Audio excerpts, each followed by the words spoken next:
sa mga negatibong nangyayari sa kasalukuyan, digmaan sa iba't ibang panig ng mundo, matinding init o pagbabago ng panahon at malalakas na kalamidad ay unti-unti na nating nararamdaman ang nalalapit na katapusan. Ang content na ito ay paalala sa masalimuot na realidad na malapit nang mawala ang karamihan ng mga nilalang na may buhay sa mundo, kabilang ng mga tao, at ang salarin nito ay tayo mismo. At dahil sa banta na dulot natin ay ginawa ang tinatawag na Doomsday Clock na nito nga lang January 27, 2021 ay muling binago ng mga siyentipiko ang oras nito, countdown sa papalapit na pagwawakas o ang kinatatakutang The Sixth Mass Extinction. Pero bago yan ay ito muna ang 5 naunang mass extinction na nangyari sa daigdig nitong nakalipas na milyong taon. Una ay ang Ordovician Silurian Extinction. Sa panahong ito nabuhay ang mga Ordovician species. Kabilang sa mga ito ay ang Trilobite, Brachiopods at Bryozoan na ang lahat ng mga ito ay nakatira sa karagatan. Ang serye ng extinction sa Ordovician at Silurian period ay naganap sa pagitan ng nakaraang 445 at 415 million years. Ang sinasabing sanhi ng extinction na ito ay ang pagbaba ng sea level at ang biglaang pagbabago ng klima na kung saan nabalot ng yelo ang malaking bahagi ng mundo. Ito ang pangalawa sa pinakamalalang extinction na may estimated na 85% ng mga species sa panahong iyon ang nawala. Pangalawa ay ang Late Devonian Extinction, 383 to 359 million years nang nakakaraan. Sa panahong ito ay wala pang matatagpo ang higanting hayop sa lupa. Nang mga naglalakihang nilalang noon ay nakatira pa rin sa karagatan, kagaya na lang ng Dankliosteus. May haba itong 10 metro at instead ng ngipin ay mayroon itong matalas na butong nakausli sa armored jaw nito. Kaya ito ang isa kung hindi man ang siyang nagharing predator ng panahong tinaguriang Age of Fish. Subalit ang armor-plated fish nito ay hindi rin nakaligtas sa ikalawang mass extinction. Ang tinuturing na sanhi ng extinction na ito ay ang Kelswasser Event, isang malaking igneous province na tinawag na Veloy Trap ang nagbuga ng 240,000 cubic miles ng lava sa kilala natin ngayong Siberia. Ito ay nagpakawala ng greenhouse gases at sulfur dioxide na maaaring nagresulta sa acid rain na siya namang lumason sa mga marine animals ng Devonian period. Isa pa sa nagpalala sa extinction na ito ay ang tumamang asteroid 377 milyong taon na ang nakakaraan. Nag-iwan ito ng 32 milyang lawak ng crater na sa kasalukuyan ay matatagpuan sa Sweden. At dahil sa kaganapang iyon ay bumaba ang oxygen level ng mundo na kung saan dito nakadepende ang naglalakihang nilalang at ito ang tumapos ng 75% ng species ng panahong iyon. Pangatlo ay ang Permian Triassic Extinction na ganap 252 million years nang nakakaraan. Ito ang sinasabing pinakamalalang extinction sa kasaysayan ng mundo o ang tinaguriang Great Dying. Naganap ito sa pagitan ng Paleozoic at Mesozoic era. Ang sinasabing sanhi ng extinction na ito ay ang Siberian Traps kung saan naganap ang isa sa pinakamalakas na pagsabog ng bulkan sa kasaysayan ng mundo. Umabot sa 720,000 cubic miles ng lava ang binuga nito na sumakop sa malaking bahagi ng Siberia at ito ay nagpakawala ng 14.5 trilyong toneladang carbon at iba pang greenhouse gases tulad ng methane. At ang resulta nito ay ang malaimpyernong pag-init ng mundo. Dahil dito ay 76% ng lahat ng marine species at 3 sa 4 na species naman sa lupa ang tuluyang nabura at pati na rin lahat ng kagubatan sa mundo ay nawala. Pang-apat ay ang Triassic-Jurassic Extinction, 201 million years nang nakakaraan. Matagal bago naka-recover ang mundo sa tinaguriang Great Dying pero muling sumigla at sumibol ang bagong buhay. Ang panahong ito ang pinagharian ng grupo ng mga reptile na tinawag na Archosaur. Kabilang sa mga ito ay ang mga crocodilian, pterosaur at mga non-avian dinosaur. Nanumbalik at sumigla ang buhay ng panahong iyon, ngunit isa na namang pagsubok ang kinaharap nito. Muling tumaas ang temperatura, sanhi ito ng 4 na beses na pagtaas ng atmospheric CO2 o carbon dioxide level ng mundo. At ang sinasabing dahilan nito ay ang mataas na level ng greenhouse gases galing sa Central Atlantic Magmatic Province na matatagpuan sa sentro ng supercontinent ng panahong iyon, ang Pangaea.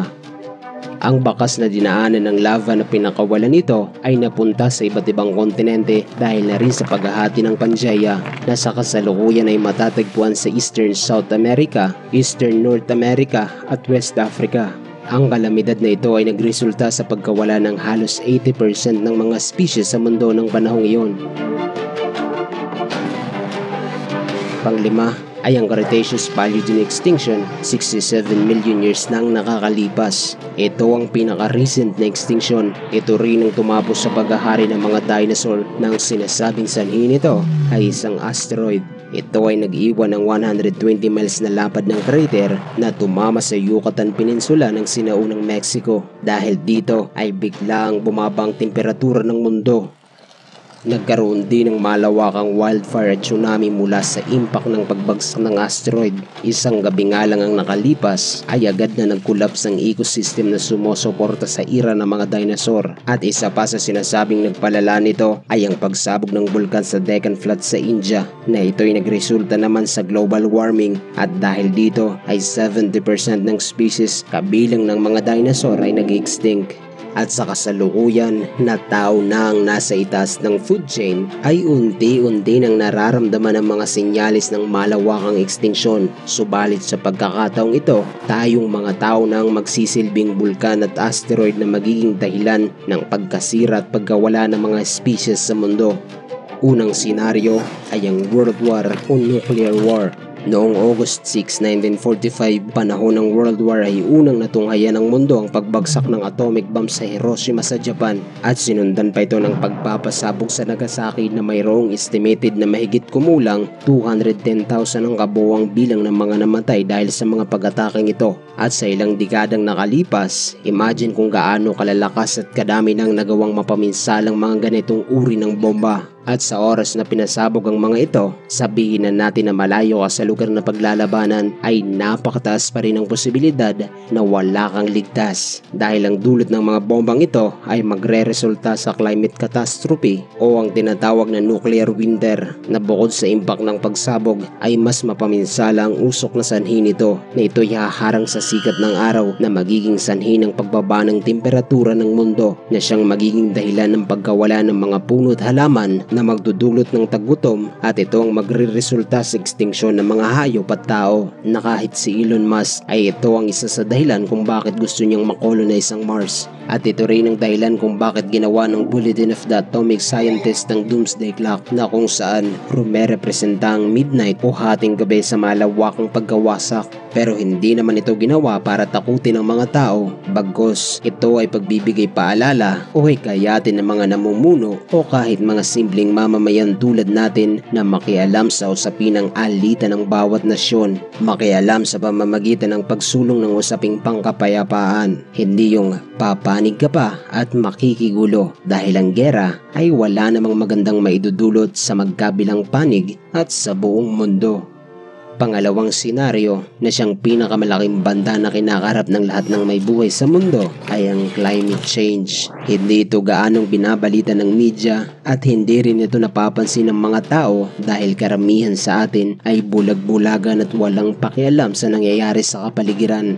Sa kasalukuyan ay nagsisimula ng mass extinction o ang tinatawag na biodiversity crisis. Marami ng uri ng halaman at hayop ang nag-extinct at milyon sa mga ito ang nasa banta ng pagkaubos. Ito ay dahil sa atin o may kinalaman ng mga tao. Mula sa pagkakaingin na unti-unting nakakalbo ang mga kagubatan na siyang tirahan ng mga wild animals, illegal na pangangaso lalo na ng mga endangered species at overfishing ng mga gahamang kumpanya. Samahan mo pa ng overpopulation na sa sobrang dami ng tao ay nagkakaroon din ng shortage sa resources na dahil dito dito ay nagkakaroon ng tagutom at alitan na mas nagiging agresibong mga bansa sa gawa ng teritoryo. Mas maraming beses din ang dumi at iba pang polusyon ang tinatapon natin sa kalikasan na ang resulta naman ay pagbabago ng klima, paglakas ng mga kalamidad at patuloy na pag-init ng mundo. At sinasabing sa 2050 ay madadagdagan pa ng 3 Celsius ang temperatura ng mundo na ito ay magdudulot ng malawakang tagtuyot,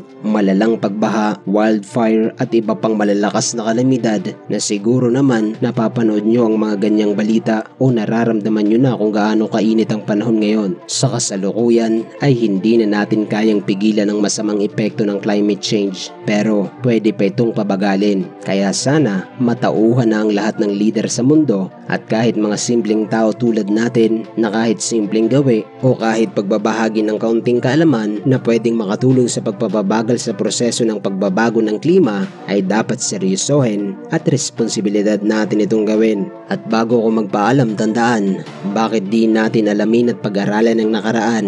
Di natin ito mababago pero marami naman tayong matututuhan upang maiwasan, paghandaan at pagandahin ang kinabukasan. Huwag magbulag-bulagan at pakinggan ang daing ng kalikasan dahil pinatira ngunit inabuso at sinamantala. Binigyan tayo subalit sobra-sobrang kinuha, pagkain, inumin at sari-saring biyaya mula sa kanya. Ngunit bakit ang ipinalit ay pagsisira at bundok ng basura? Huwag makasarili at maging responsable tayo para naman maabutan ng mga apo mo ang berde at asul na mundo. Habang may oras pa, mag-isip at bakit hindi natin pahalagahan, mahalin at alagaan ang kalikasan.